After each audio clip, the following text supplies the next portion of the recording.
నమస్తే, నేను Varaprasad. Welcome to 30/60. ముందుగా హెడ్లైన్స్ చూద్దాం.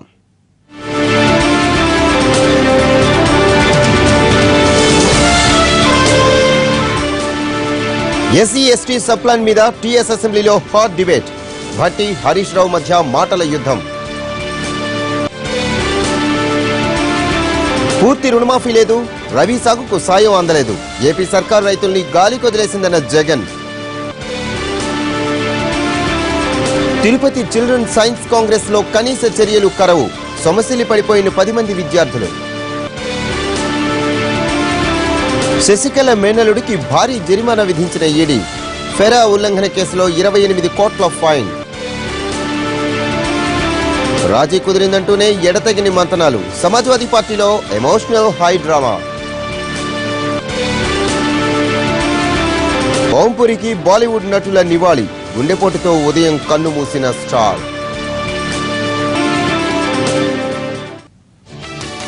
తెలంగాణలో ఎస్సీ ఎస్టీల కోసం ప్రభుత్వం కేటాయించే నిధులకు, విడుదల చేస్తున్న నిధులకు పొంతన ఉండటం లేదన్నారు ప్రతిపక్ష నేత జానారెడ్డి. అసెంబ్లీలో ఎస్సీ ఎస్టీ సబ్ ప్లాన్ మీద జరిగిన చర్చలో పాల్గొన్నారు ప్రతిపక్ష నేత. 2015-16 ఏడాదికి సంబంధించిన లెక్కలు చూపించిన జానా 2016-17 నిధుల పరిస్థితి ఏమిటంటూ ప్రశ్నించారు. ఎస్సీ ఎస్టీ టార్గెట్ ఏది ఉన్నదో, సపోజ్ 37,663 మందికి ఎకనామిక్ సపోర్ట్ చేస్తామని శాంక్షన్ చేసిండ్రు, అంగీకరించినారు. అందుకు బడ్జెట్ కూడా 387 కోట్లు ఇచ్చేసినారు. కానీ మీరు రిలీజ్ చేసింది 136 కోట్లు, ఇది 15-16. ఆ తర్వాత 40% మాత్రమే, సుమారు 40% మాత్రమే విడుదల చేసినారు. అంటే 15-16లో 60% అర్జన్లు ఎకనామిక్ సపోర్ట్ ఇంతవరకు ఇంకా రిలీజ్ లేదు, గ్రౌండ్ లేదు. అదేవిధంగా నిజమా కాదా? ఎస్సీ ఎస్టీల సంక్షేమం కోసం ప్రభుత్వం కట్టుబడి ఉందన్నారు తెలంగాణ మంత్రి జగదీష్ రెడ్డి. సబ్ ప్లాన్ పై చర్చ సందర్భంగా ఆయన సమాధానం ఇచ్చారు. టీఆర్ఎస్ ఇచ్చిన మేనిఫెస్టోలో కంటే ఎక్కువగానే చేస్తున్నామన్నారు. సబ్ ప్లాన్ లో కేటాయించిన వాటి కంటే కూడా ఇంకా ఎక్కువ నిధులు ఇవ్వడానికి తాము సిద్ధంగా ఉన్నామన్నారు జగదీష్ రెడ్డి.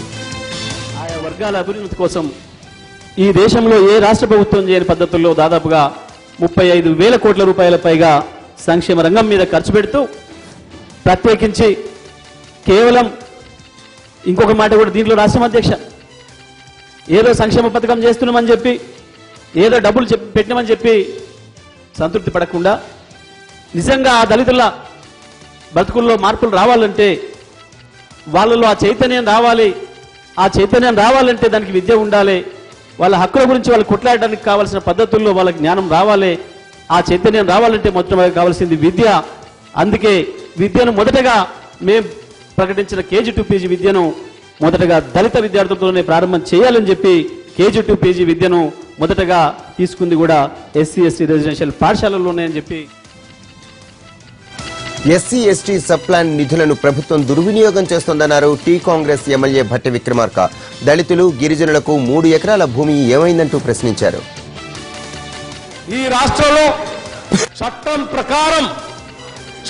ప్రకారం పోగేసినటువంటి నిధిని మేము ఏ చట్టం ప్రకారం అయితే schedule caste sub plan, tribal sub plan Congress ప్రభుత్వం తీసుకొని వచ్చి వివిధ శాఖల నుంచి పోగేసి ఆ డబ్బుల్ని ఈ వర్గాల అభివృద్ధి కోసం ఖర్చు పెట్టాలని మేము చట్టం తీసుకొచ్చామో, ఆ చట్టాన్ని తూట్లు పడుస్తా ఉన్నారు. ఆ నిధుల్ని ఖర్చు పెట్టట్లేదు, దారి మళ్లిస్తా ఉన్నారు. దారి మళ్లించడమే కాకుండా మిషన్ కాకతీయ, భగీరథ లాంటి కార్యక్రమాలకు కూడా పెద్ద ఎత్తున వెచ్చిస్తూ దళిత గిరిజనుల నోట్లో మందు కొడతా ఉంది ఈ ప్రభుత్వం అని చెప్పడానికి కూడా నాకు ఎటువంటి సందేహం లేదు అధ్యక్ష. గిరిజనులకి బతకటానికి నేల లేకుండా వాళ్ళ చేతుల్లో ఉన్నటువంటి ఫారెస్ట్ రైట్స్ యాక్ట్ ని ఈరోజు దుర్వినియోగం చేస్తూ ఇటు దళితులకు అన్యాయం చేస్తా ఉంది, ఇటు గిరిజనులకు కూడా అన్యాయం చేస్తా ఉంది అధ్యక్ష. మరోవైపు టీడీపీ కూడా ప్రభుత్వంపై విమర్శలు గుప్పించింది. ఎస్సీ ఎస్టీలు నిధుల కోసం ఎదురు చూస్తున్నారని చెప్పారు సంద్ర వెంకట వీరయ్య. ప్రభుత్వం వారి ఆవేదనను పట్టించుకోవాలని కోరారు ఆయన. అదేవిధంగా దళితులకు సంబంధించి మీరు 3 ఎకరాల భూమి కొనుగోలు పథకం పెట్టారు. మరి ఇప్పటివరకు మీ టార్గెట్, ఎందుకంటే మీరు ఐకేపీ ద్వారా అనేక కుటుంబాలను సర్వే చేయడం జరిగింది. 3 ఎకరాలు అసలు భూమి లేని వాళ్ళకు 3 ఎకరాలు ఇస్తారన్నారు, 2 ఎకరాలు ఉన్న వాళ్ళకు ఎకరం ఇస్తారన్నారు, ఎకరం ఉన్న వాళ్ళకు 2 ఎకరాలు కొనిస్తారన్నారు. కానీ ఈ టార్గెట్స్ని ఇప్పటి వరకు మీరు 3,500 నుంచి 4,000 ఎకరాలకు మించి కొల్లా. కానీ ఇందులో కూడా చాలా మంది రేపు ప్రభుత్వం కొనుగోలు చేస్తుంది కాబట్టి పనికిరాని భూములు కొని కొంతమంది దళారీ వ్యవస్థ కూడా పోగై మా భూములు మీరు కొనండి, మీరు ఎస్సీ ఈ యొక్క దళితులకు సంబంధించిన భూమి కొనుగోలు పథకంలో మేము వాళ్ళు తక్కువ రేటు కొని కొంత ఒత్తిడి చేసే ఒక ప్రయత్నాలు కూడా జరుగుతున్నాయి. అందుకని మేము ప్రభుత్వాన్ని కోరేది దళితులకు ఇస్తున్న భూముల్లో ఏదైతే దళారీ వ్యవస్థ ప్రమేయం రాబోతుందో దాన్ని కూడా నియంత్రించండి. ఇప్పటికే ఇక చాలా నామమాత్రంగా దళితులకు 3 ఎకరాలకు సంబంధించిన అంశం ఉన్నది. ఆ భూమి కొనుగోలు మీద మీరు పూర్తిగా దృష్టి పెట్టమని చెప్పి ప్రభుత్వానికి విజ్ఞప్తి చేస్తా ఉన్నాం. కర్నూలు జిల్లా ఆత్మకూరులో రైతు భరోసా యాత్ర చేపట్టారు ప్రతిపక్ష నేత జగన్. రైతు రుణమాఫీ కాక అప్పులు తీర్చలేక ఒక్క కర్నూలు జిల్లాలోని 40 మంది రైతులు చనిపోతే వారికి కనీసం పరిహారం ఇవ్వలేదని మండిపడ్డారు జగన్.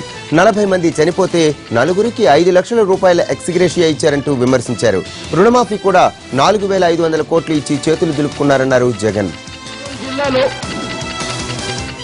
దాదాపుగా అధికారిక లెక్కల ప్రకారమే దాదాపుగా 40కి పైగా రైతులందరూ ఆత్మహత్యలు చేసుకున్న పరిస్థితులు. కానీ ఇంతవరకు అధికారిక లెక్కల ప్రకారమే దాదాపుగా 40 రైతులు పైచిలకు ఆత్మహత్యలు చేసుకున్న పరిస్థితులు కనిపిస్తా ఉంటే అధికారికంగా అధికారులు తేల్చిన తర్వాత కూడా ఇవాళకి కూడా ఇదే కర్నూలు జిల్లాలో ఎంతమందికి 5 లక్షల రూపాయలు ఎక్స్గ్రేషియా ఇచ్చారు అని చెప్పి నేను చంద్రబాబు నాయుడు గారిని గట్టిగా నిలదీస్తూ అడుగుతా ఉన్నా. కారణం ఏంటంటే ఇచ్చింది కేవలం 4 అంటే 4కే కేవలం ఇచ్చిన పరిస్థితులు ఇవాళ ఈ కర్నూలు జిల్లాలో కనిపిస్తా ఉన్నాయి. విజయనగరం జిల్లా ద్వారపూడిని నెల రోజుల్లో ఫైబర్ నెట్ తో కనెక్ట్ చేస్తామన్నారు ఏపీ సీఎం చంద్రబాబు. జన్మభూమి మా ఊరు కార్యక్రమంలో పాల్గొన్న చంద్రబాబు ప్రభుత్వ పథకాలపై గ్రామస్తులతో చర్చించారు. వారి అభిప్రాయాలు అడిగి తెలుసుకున్నారు. ప్రతి ఇంటికి సబ్సిడీ మీద స్మార్ట్ ఫోన్ ఇప్పించే బాధ్యత తాను తీసుకుంటానన్నారు చంద్రబాబు. ఈ ఊర్లో మీకందరికీ ఫోన్లున్నాయి, కనీసం కుటుంబానికి ఒకరికి స్మార్ట్ ఫోన్ ఇప్పించే బాధ్యత నేను తీసుకుంటాను. సబ్సిడీతో 1000 రూపాయలు మనం సబ్సిడీ ఇస్తాం, 1,500 రూపాయలు మీకు మార్జిన్ మనీ ఇప్పిస్తాం. దాంతో మీరు చేసుకుంటే ఊరంతా సెల్ ఫోన్లు ఒకటి ఉంటే బ్రహ్మాండంగా ముందుకు పోవచ్చు. రెండవది మీ టీవీలు ఫైబర్ కనెక్టివిటీ తీసుకొస్తున్నాను. ఫైబర్ గ్రిడ్ ద్వారా 15 MBPS వస్తుంది. చాలా స్పష్టత ఉంటుంది. మీ స్కూల్లో డిజిటల్ క్లాస్ రూములు పెడతాం, మీ టీవీలకు కనెక్ట్ చేస్తాం. దానికి ఒక ట్రిపుల్ ప్లే బాక్స్ ఒకటి కొనుక్కోవాలి. అది కొనుపెట్టుకుంటే దేశంలో ఉండే అన్ని ఛానళ్ళు వస్తాయి, వీడియో వస్తుంది, ఇంటర్నెట్ వస్తుంది, ఇంకో పక్క 3 టెలిఫోన్లు కూడా వస్తాయి. దీనికి అంతటికి కూడా 149 రూపాయలు కట్టాలి. ప్రపంచంలో ఎక్కడా లేదు. 149 రూపాయలు కడితే ఎంత సమయం కావాలనో అంత సమయం మీరు మీ టీవీ ద్వారా వీడియో కాన్ఫరెన్స్ కానీ ఇంటర్నెట్ ఉపయోగించుకుంటారు.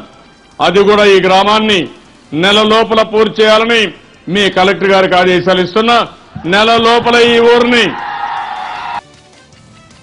ఉద్దానం కిడ్నీ సమస్యలపై స్పందించారు సీఎం చంద్రబాబు. ఉద్దానం సమస్యను ఆరోగ్య పంచాయతీరాజ్ శాఖలు సవాల్గా తీసుకోవాలన్నారు. కిడ్నీలు దెబ్బతిన్న వారిని వికలాంగులుగా గుర్తించి పింఛను ఇవ్వాలని ఆదేశించారు. ఈ సమస్యపై అంతర్జాతీయ స్థాయిలో అత్యున్నత పరిశోధనలు జరిపి శాశ్వత పరిష్కారం చూపాలన్నారు.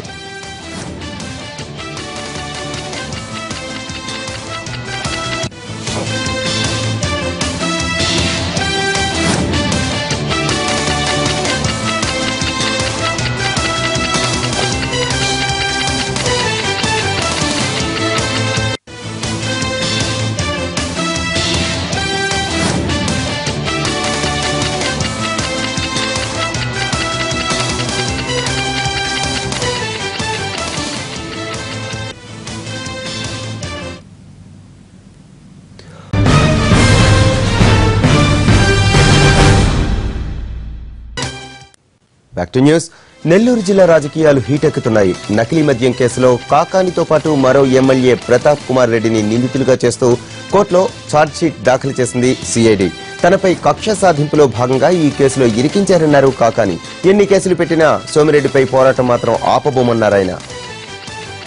ఈ అవినీతిలో దోషిగా ఉన్నాడో ఆ వ్యక్తి ఇచ్చినటువంటి దాని మీద ఎవరైతే నేను ఈ రోజు ఆధారాలతో సహా బయట పెట్టానో నా మీద కేసు కట్టడానికి అనుకున్నటువంటి కుట్ర ఏంటంటే, మీరు ఒకవేళ ప్రభుత్వం మీద, ప్రభుత్వానికి సంబంధించినటువంటి వ్యక్తుల మీద మీరు కనుక ఏదన్నా సరే ఇటువంటివి కనుక చేస్తే, ఎవరైనా చేస్తే, ఆరోపణలు చేస్తే పరిణామాలు తీవ్రంగా ఉంటాయి, మీ మీద నాన్ బెయిలబుల్ కేసులు పెడతాం, మిమ్మల్ని ఇరికిస్తాం, మిమ్మల్ని ఇబ్బందులు పెడతాం అనేటువంటి ఒక సంకేతాలు పంపిస్తే మిగతా వాళ్ళు కూడా దీన్ని చూసి మనకెందుకు వచ్చిందని చెప్పి కాస్త మెతక ధోరణి అవలంబిస్తారనేటువంటి ఆడంతో ఉన్నారు. 100 కేసులు పెట్టుకున్నా, 100 శిక్షలు వేయాలని ఆలోచన చేసినా, 100 సార్లు జైలుకి పంపించినా, 100 సార్లు పోలీస్ స్టేషన్ చుట్టూ తిప్పినా, 100 సార్లు కోర్టుకు వెళ్లాల్సినటువంటి పరిస్థితి ఏర్పడ్డా, ఎవరైతే ఈ రోజు ప్రతిపక్షంగా మేము ఉన్నామో ప్రభుత్వం అనుసరిస్తున్నటువంటి ప్రజా వ్యతిరేక విధానాల మీద, అవినీతి మీద, అక్రమాల మీద, ఆశ్రిత పక్షపాతం మీద పోరాటం చేస్తాం తప్ప విడిచిపెట్టేటువంటి ప్రసక్తి ఉండదు. జైలుకో, కేసులకో, మరొకదానికో భయపడి వెనక్కి తిరిగేటువంటి ప్రసక్తి రాదు. అయితే కాకాని మీద నకిలీ మద్యం కేసు పాతదేనన్నారు సోమిరెడ్డి. ప్రభుత్వం కొత్తగా పెట్టిన కేసు కాదన్నారు. కక్ష సాధింపు చర్యలకు పాల్పడాల్సిన అవసరం లేదన్నారు సోమిరెడ్డి. సిఐడి చార్జ్షీట్ ఫైల్ చేసింది కల్తీ మద్యం కేసులో. Kavali MLA Pratap Reddy and Sarvepalli MLA Kakani Govardhan. ఈ కేసు ఇప్పటిది కాదు, 2014 వాళ్ళ కెమెరా ఏంద్రా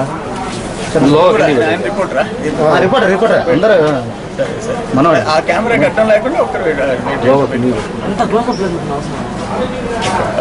సిబిసిఐడి చార్జ్షీట్ ఫైల్ చేసింది.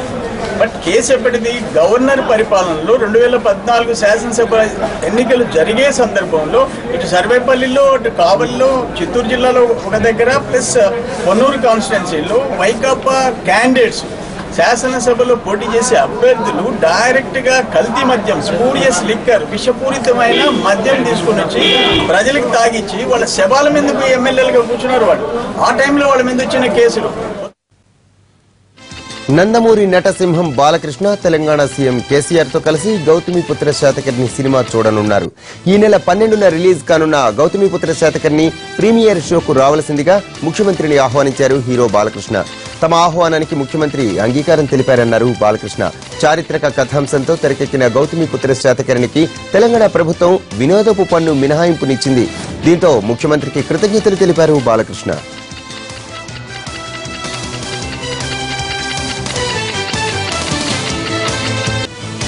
క్రిష్ దర్శకత్వంలో తెరకెక్కిన బాలకృష్ణ 100వ చిత్రం గౌతమిపుత్ర శాతకర్ణి. సంక్రాంతి కానుకగా ప్రేక్షకుల ముందుకు రానుంది ఈ సినిమా. ఈ చిత్రంపై తొలి నుంచి ఆసక్తి కనబరుస్తున్నారు సీఎం కేసీఆర్. నటుడు బాలకృష్ణ, దర్శకుడు క్రిష్ ఆహ్వానం మేరకు కొన్ని నెలల క్రితం సినిమా షూటింగ్ ప్రారంభోత్సవానికి హాజరై క్లాప్ కొట్టారు. తెలుగు జాతి గర్వించదగ్గ శాతకర్ణి కథను తెరకెక్కించడం గర్వకారణమంటూ హీరో, దర్శకులను అభినందించారు కేసీఆర్. ఈ సినిమాను తొలుత తనకే చూపించాలని అప్పుడే కోరారు కేసీఆర్. విడుదలకు సిద్ధమైన తరుణంలో హీరో బాలకృష్ణ స్వయంగా వెళ్లి ప్రత్యేక ప్రదర్శనకు రావాలంటూ కేసీఆర్ ను ఆహ్వానించారు.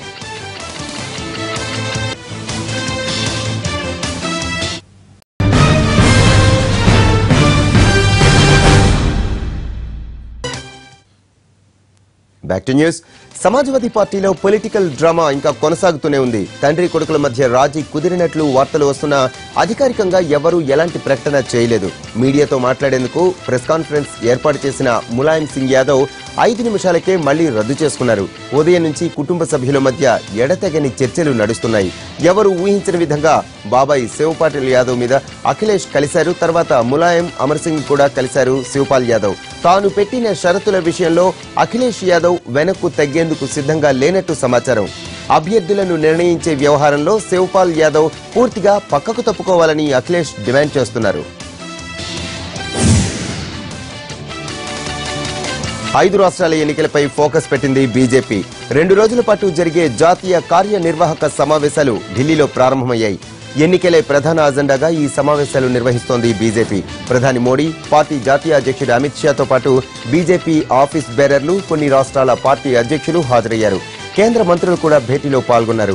ఆఫీస్ బేరర్లకు ప్రధాని నరేంద్ర మోడీ దిశానిర్దేశం చేయనున్నారు. దేశంలో నెలకొన్న రాజకీయ, ఆర్థిక పరిస్థితులపై 2 తీర్మానాలను సైతం ప్రవేశపెట్టే అవకాశం ఉంది.